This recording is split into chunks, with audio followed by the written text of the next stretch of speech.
Kultivator kembali dengan saya lagi Felix di channel Donghua terbaik di YouTube. Ya pede dulu aja nggak sih? Di konten kali ini kita akan kembali melanjutkan kisah Wu Yuhao dalam Donghua bertajuk Shaolin 2 Unrivaled Tangsek episode 139. Sebelum mulai kayak biasa, mari remember apa yang terjadi di episode sebelumnya. Wu Yuhao menggunakan teknik nekromansi, pengendalian jiwa untuk mengontrol tetua kedua. Kemudian ia menyuruhnya untuk membimbingnya menyusup ke dalam markas pasukan musuh. Yuhao menyamar menjadi tetua ketujuh untuk menemukan senior Tangya dan menggali informasi mengenai sekte kultus roh suci yang berafiliasi dengan pihak Kekaisaran Riwei. Sementara rekan-rekannya berada di dalam dimensi nekromansi, siap menunggu komando berikutnya. Dari tetua ketiga, ia mendapatkan informasi bahwa pihak mereka diperkuat dengan 5 Legion Master Pemandu Roh yang tersebar di seluruh wilayah Kekaisaran Tianhun. Semuanya berada di bawah komando ketua mereka, yaitu Song Liwu. Di sini Yuhao akhirnya berhasil menemukan senior Tangya. Sayangnya ia masih belum mempunyai kesempatan untuk bisa mendekatinya karena di sekelilingnya dipenuhi oleh orang-orang kuat dari sekte kultus roh suci. Namun momen terakhir memperlihatkan Tangya yang menghentikan langkah Yuhao. Ia mengungkapkan ada sesuatu yang aneh dari tetua ketujuh tersebut, menandakan apakah penyamaran Wu Yuhao sudah ketahuan. Nah, sebelum lanjut ke cerita, saya akan memberikan peringatan spoiler warning bagi kalian yang belum dan ingin menyaksikan Donghuanya secara langsung, karena jelas ya, konten kali ini akan mengandung full spoiler. Selain itu, mohon simak dan tonton sampai habis ya, karena di akhir akan selalu ada pembahasan menarik, mengungkap fakta-fakta unik, memberitahukan detail kecil yang saya temukan, atau menjelaskan ulang lore cerita yang mungkin belum kalian pahami. Dan baiklah para kultivator, tanpa mengurangi rasa hormat, kalau kalian sudah siap, mari kita mulai.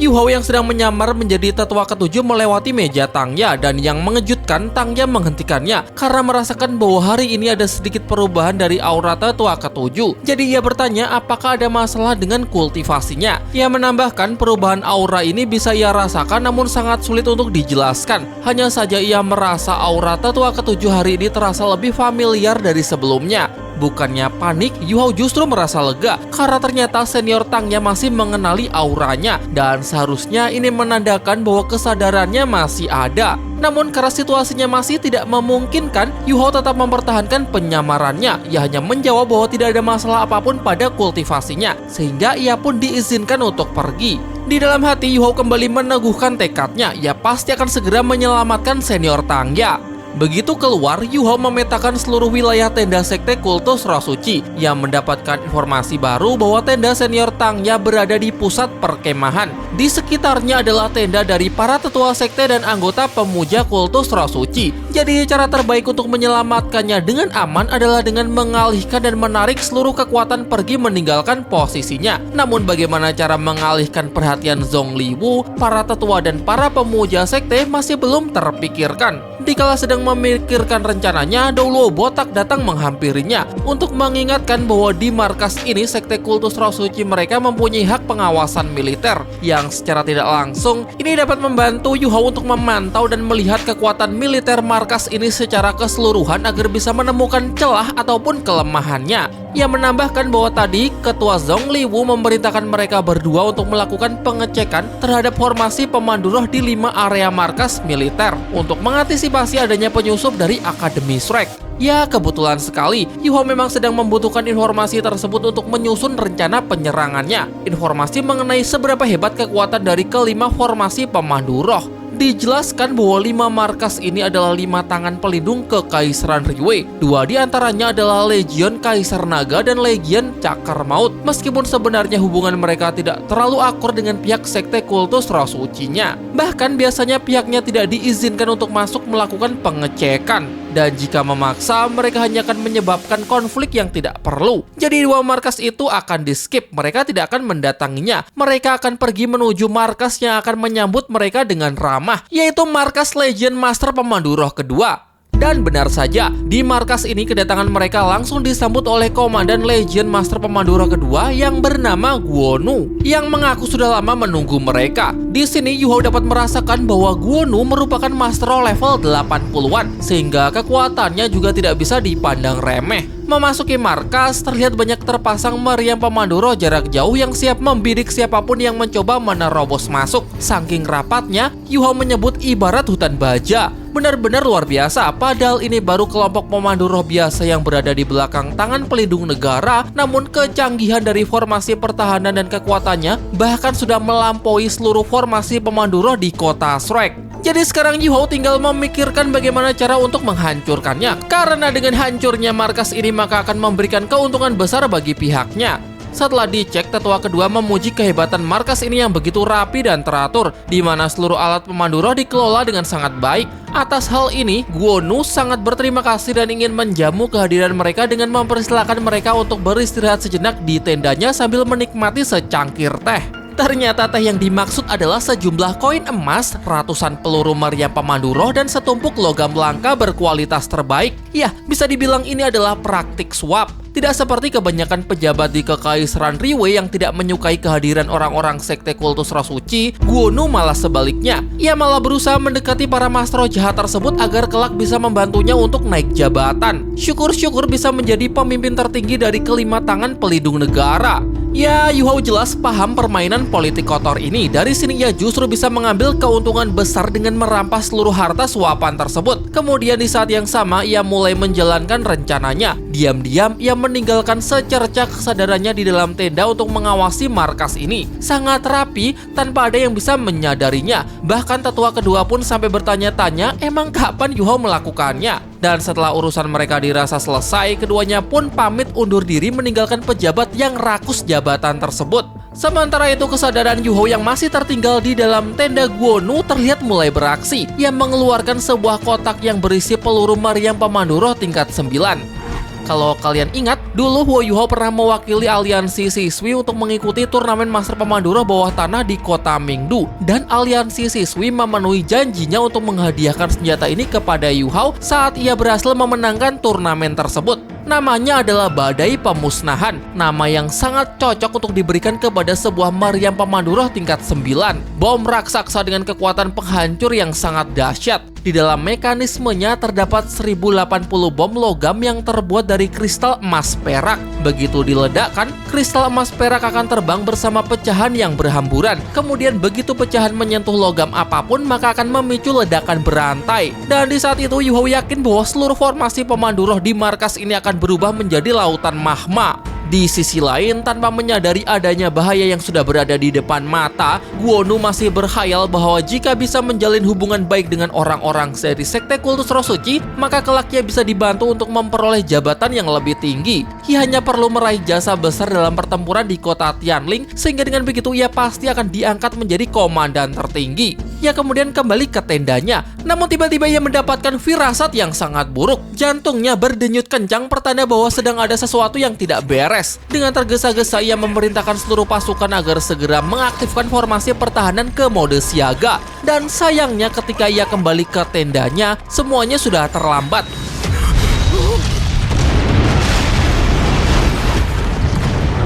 Badai pemusnahan meledak dahsyat, menghancurkan apapun dalam radiusnya, menyapu bersih seluruh area markas Legion Master Pemandu Roh kedua. Ledakan sampai menjulang tinggi mencapai langit, memusnahkan seluruh materi menjadi abu.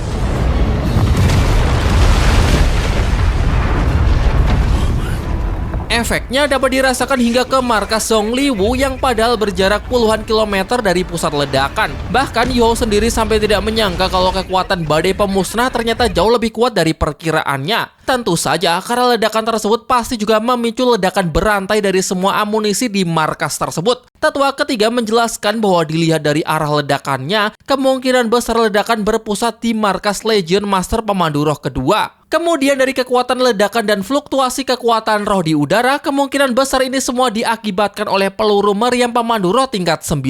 Hal ini sempat membuat Zongliwu merasa heran karena setaunya markas Legion kedua tidak mempunyai senjata pemandu roh tingkat 9. Di saat yang sama, diperlihatkan sejumlah pasukan Kekaisaran Tianhun datang untuk menyerang, memanfaatkan situasi yang sedang chaos. salah seorang prajurit datang menghampiri Zhong Liwu, menyampaikan perintah dari Jenderal Lin Hai yang ingin melaksanakan rapat darurat di tenda komando. Zhong Liwu mengajak para anggota pemuja sekte untuk ikut bersamanya mengikuti rapat darurat, sementara yang lain ia perintahkan untuk tetap berjaga di sini. Kalau semua pemuja sekte berarti termasuk Zhang Peng, sehingga Yuho melihat bahwa kali ini senior Tang Ya akhirnya sendirian. Ia lalu meminta izin kepada para tetua yang lain untuk pergi memantau tenda komando dan akan segera kembali jika ada info yang penting yang perlu disampaikan. Sekali lagi, tetua ketiga merasa sikap tetua ketujuh akhir-akhir ini cukup aneh. Biasanya jadi yang paling malas jika disuruh-suruh, tapi sekarang malah dengan sukarela menawarkan diri untuk melaksanakan tugasnya.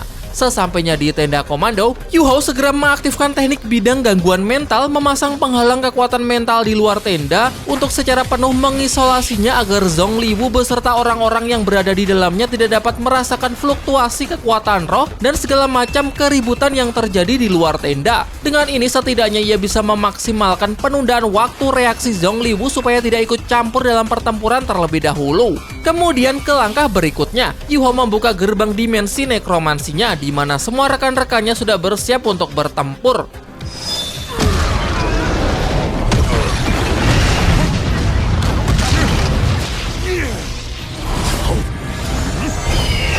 Serangan pertama dibuka oleh Xiao Bai, dilanjutkan oleh dua Super Douluo Academy Shrek, tetua Song Yunxi dan dekan Yan Zhaoze.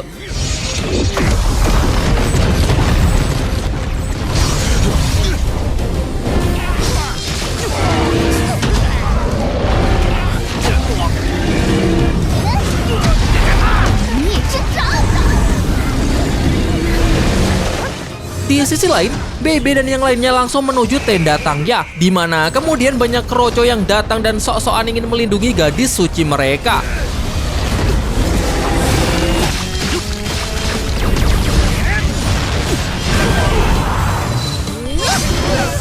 Atribut cahaya dari roh pelindung Phoenix Cahaya juga mempunyai keunggulan mutlak terhadap kekuatan para master roh jahat, sehingga di hadapannya tetua keempat hanya dijadikan samsak hidup. Tanpa rasa ampun, tetua Song Yunxi menyebut bahwa dekan Yan Zhaoze memang sengaja ingin melampiaskan seluruh kekesalannya karena saat berdiam diri di dimensi nekromansi Hu Yuhao, kekuatan rohnya benar-benar ditekan oleh aura kematian.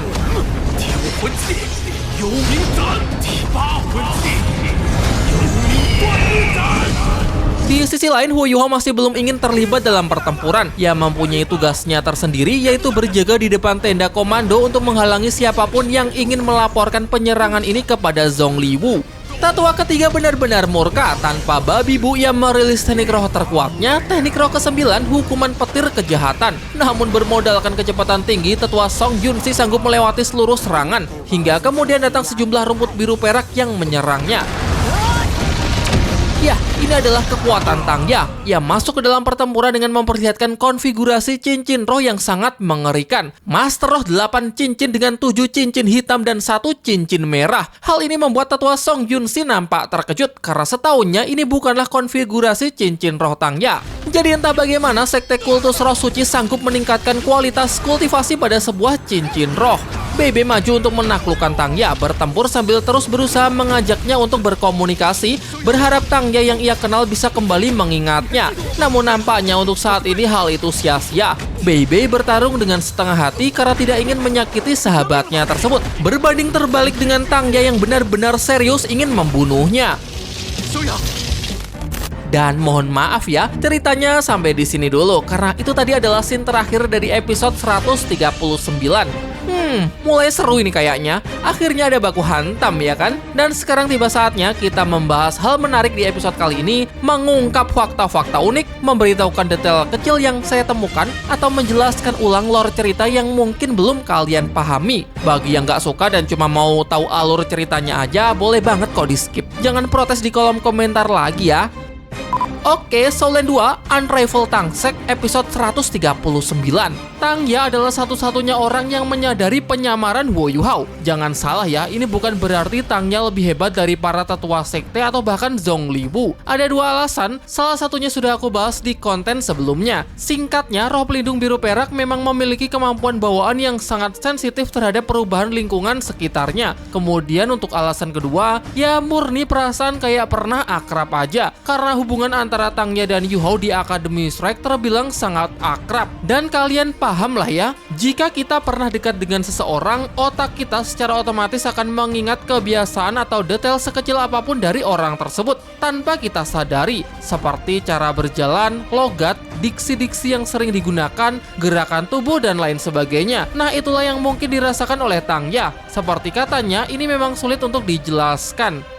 Di episode kali ini semakin ditegaskan bahwa meskipun sekte kultus roh suci secara terbuka telah menunjukkan afiliasinya dengan kekaisaran Liyue, eksistensi dari para master roh jahat tetap tidak bisa diterima oleh mayoritas orang. Bahkan para pejabat tinggi yang pro kepada Kaisar Su Tianran pun juga tidak pernah menyetujui hal ini, sesuai apa yang dikatakan oleh Douluo Botak, bahwa dari 5 tangan kanan pelindung negara, hanya 1 yang mau menyambut kehadiran mereka, itu pun jenderal yang korup. Kalian pikir dari mana Guo Nu bisa mendapatkan begitu banyak sumber daya untuk menyuap orang-orang sekte kultus roh suci kalau bukan mencurinya dari gudang penyimpanan kekaisaran Liyue?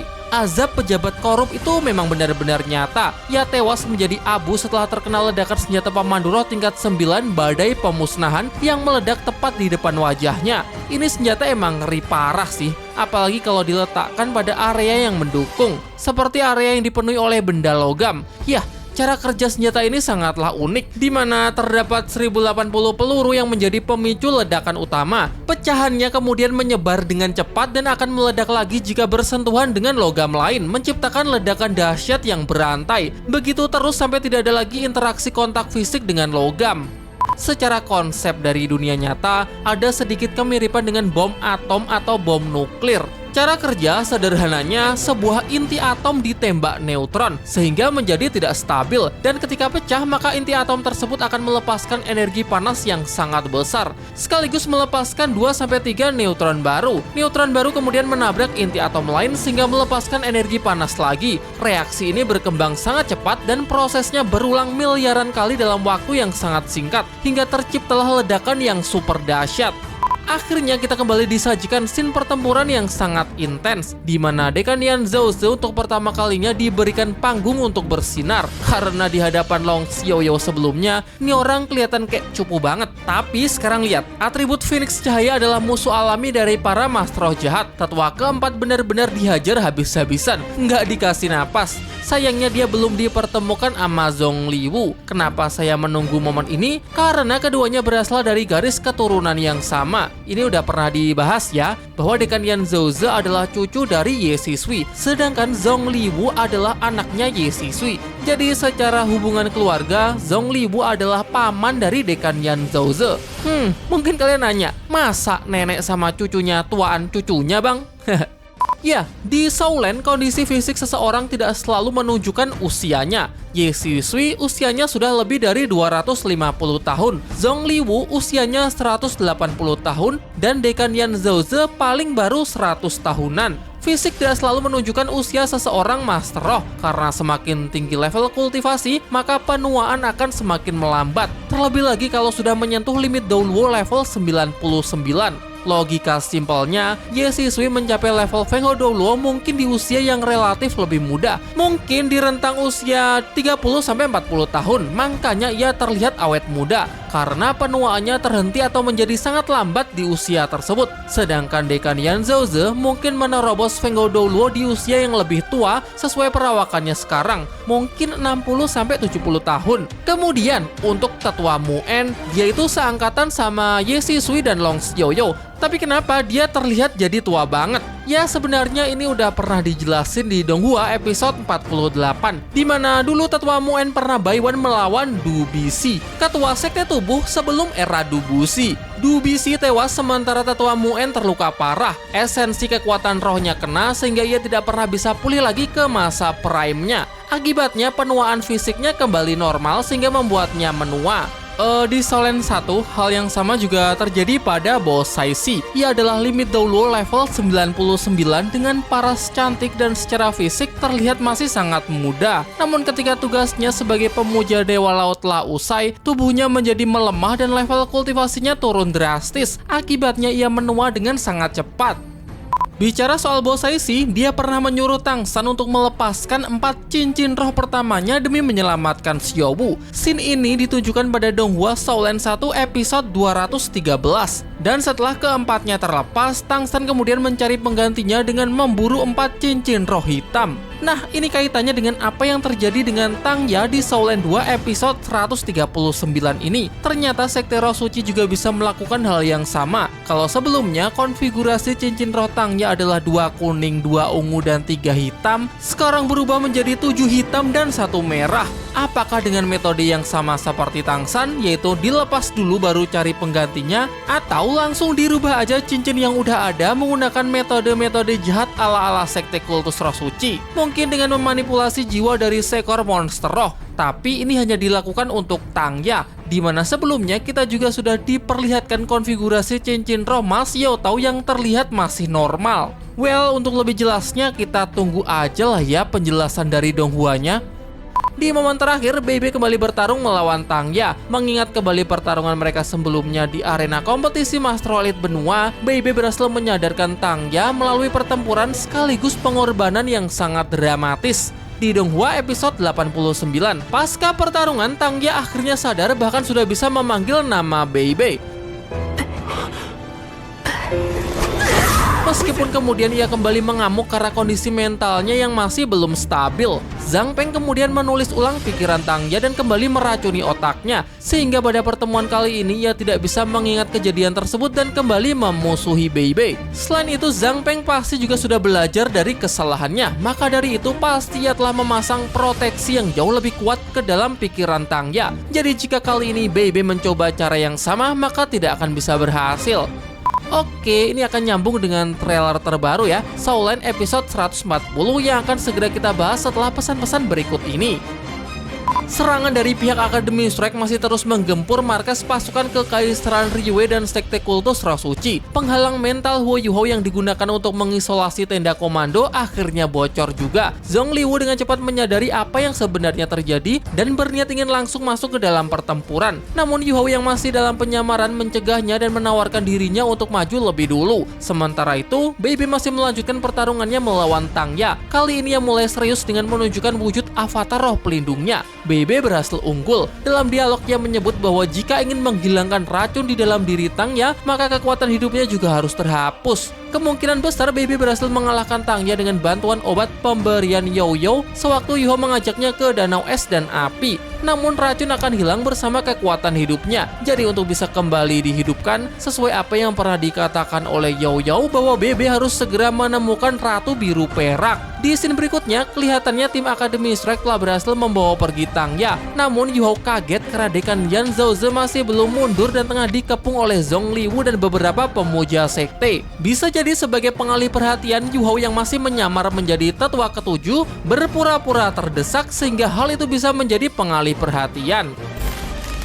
Nah oke, untuk lebih jelasnya kita sabar aja ya untuk seminggu ke depan. Langsung closing aja karena saya lapar mau cari makan dulu. Terima kasih bagi penonton setia dan member yang memberikan kontribusi nyata untuk mendukung channel ini agar bisa terus berkembang. Bantu juga channel Shaolin Indo untuk bisa meraih 100.000 subscriber pertama agar tambah semangat untuk selalu menyajikan konten Donghua terbaik. Akhir kata, terima kasih untuk semuanya. Kita ketemu lagi di konten berikutnya. Dadah!